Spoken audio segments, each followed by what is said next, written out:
Pozdrav ljudi, dobrodošli u moj novi video.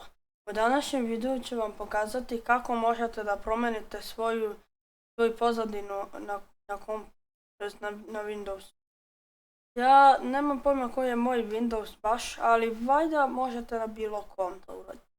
Vjerojatno na Windows 10 i 11, ali i to bez plaćanja, to jest bez aktiviranja Windowsa. Kao što ovdje ima ovo za Activate Windows, ovo to ništa.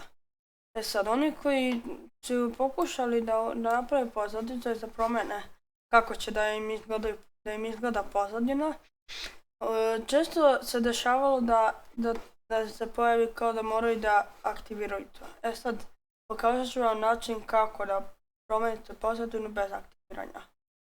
Dakle, prvo uđete u ovo, znači ovo je moj folder, to my file, to je File Explorer, tu uđete.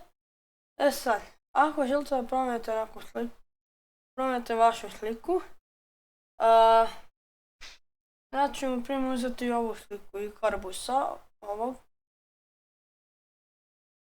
I vidjet ćete da vam se pojavi ovo Set as Desktop Background.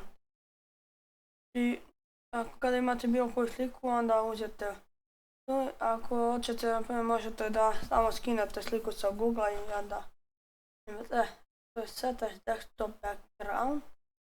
I ono što trebate uraditi, kliknete na ovo i evo ga.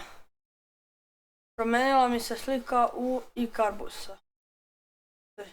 Ovo.